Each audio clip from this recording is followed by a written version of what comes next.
হয়, গৰুখুটিৰ গোশালাই ইতিমধ্যে পূৰ্ণ পৰ্যায় পাইছে। এজনী দুজনীকৈ 1,000তকৈও অধিক গায়ে পোৱালি জন্ম দিয়াৰ পিছত গৰুখুটি গোশালাত আহি পাইছে গাই খিৰোৱা যন্ত্ৰ। মই সেই দৃশ্যলৈ গৈ আছোঁ। 1,000তকৈ অধিক 23জনী গায়ে পোৱালি জন্ম দিয়াৰ পিছতে ইয়াতে যন্ত্ৰ আহি পাইছে, গাই খিৰোৱা যন্ত্ৰ আহি পাইছে। আৰু এই মুহূৰ্তত যি গাই খিৰাই আছে যন্ত্ৰৰ সহায়ত সেই দৃশ্য মই দেখুৱাইছোঁ। এই মোৰ সহযোগী সেই পৰিৱেশ দেখুৱাইছে। স্থানীয় বিধায়ক পৰমানন্দ ৰাজবংশী আছে। গৰুখুটিৰ গোশালাই পূৰ্ণ পৰ্যায় পাইছে, এটা পূৰ্ণ ৰূপ পাইছে যে এতিয়া গাই খিৰোৱা যন্ত্ৰ আহি পাইছে। কাৰণ এই গৰুখুটি বহুমুখী কৃষি প্ৰকল্পৰ আমাৰ অন্যান্য কৃষি কিছুমান আমাৰ কাম আৰম্ভ হৈছে বা চপোৱা আৰম্ভ হৈছে। তিলবিলাক চপাই আছে বা অন্যান্য আমাৰ সৰিয়হ বা যিবিলাক দেখি আমাৰ মাহ জাতীয় এইবিলাক সম্পত্তি লাহে লাহে আমি এতিয়া চপোৱাৰ পৰ্বত আছোঁ।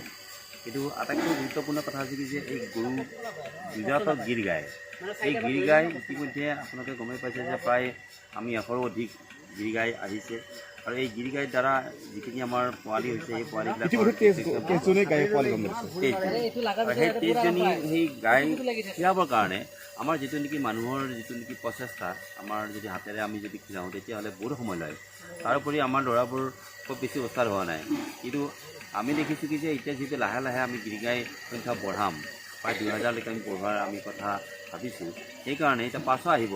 সেইকাৰণে আমি ভাবিছোঁ কি যে যিহেতু এতিয়া উৎপাদনমুখী প্ৰচেষ্টাটো অধিক গতি কৰিব লাগিব বাবে আমি এই ধৰণে এটা যন্ত্ৰ আমি আজি আনিছোঁ। যিহেতু অসমৰ ভোগৰ উৎসৱ ভোগালী বিহু সমাগত, ইয়াত দুই উৎপাদন হ'ব, দুই যোগান ধৰিব অসমীয়া সমাজখনক।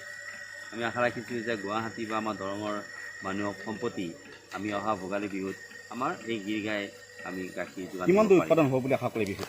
এতিয়া আমি প্ৰতিদিনে আপোনালোকে মন কৰিছে যে আজিৰ দিনটোত যদি আমাৰ এইকেইটা গৰুৰে যদি 120 মান হৈছেগৈ মানে গোটেই দিনটোত, তেতিয়াহ'লে আমাৰ যেতিয়া উৎপাদন লাহে লাহে এই অনুপাতে আৰু বেছি হ'ব। কাৰণ আমি এজনী গিৰ গায়ে 26-25 পৰ্যন্ত আমাৰ প্ৰতিটো দিনতে তেখেতসকলে গাখীৰ দিব পাৰে।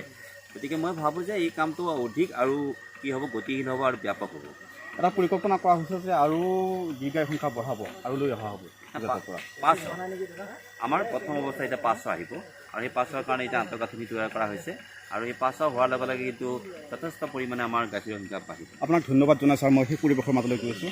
এয়া গৰুখুটিত যি গিৰ গাই এতিয়া খিৰোৱা দৃশ্য, যন্ত্ৰ সহায়ত গাখীৰ খিৰাই আছে, গাই খিৰাই আছে, সেই দৃশ্য মই দেখুৱাইছোঁ।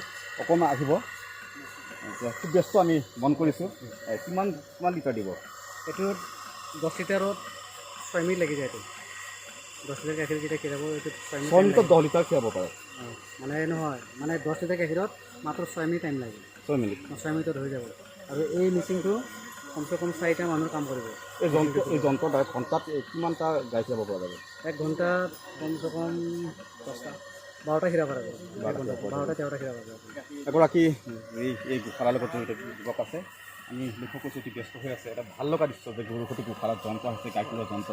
কেনেকুৱা কি ক'ব?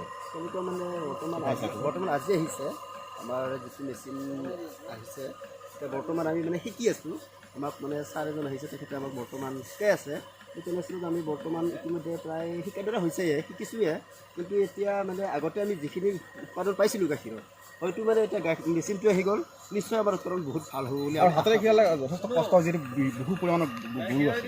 হয় দিয়ক ছাৰ। একচুৱেলি কথাটো হ'ল এতিয়া মানে হাতেৰে যদি মানে খিৰোৱা যায়, তেতিয়াহ'লে মানে মানুহজনেও বহুত কষ্ট পায়, সময়ো লাগে, আৰু গাইজনীও বহুত কষ্ট পায়। আৰু তেনেস্থলত যিটো আমি ওলাব লাগে গাখীৰ, সেইটো হয়তো মানে কমি যায় তেনেস্থলত। কিন্তু মেচিনটো অহাৰ লগে লগে এতিয়া আমাৰ বহুতখিনি মানে যিহেতু ক্ৰমাৎ গাইৰ সংখ্যা ইয়াত বৃদ্ধি পাই আছে, এনেকুৱা যন্ত্ৰ আৰু আহিব। এইটো ছাৰ হেৰি কৈ আছোঁ, এইটো হাতেৰে যিটো খীৰালে যিমান কষ্ট পায়, মেচিনেদি বহুত আৰাম পায়, বহুত আৰাম পায়। গাইজনীও কষ্ট নাপায়। গাইজনেও কষ্ট নাপায়। মানুহে হাতেদি খীৰালে পূৰা টিকা মাৰি ধৰিব লাগে, দুটা পাতত বহুতখিনি কষ্ট পায়।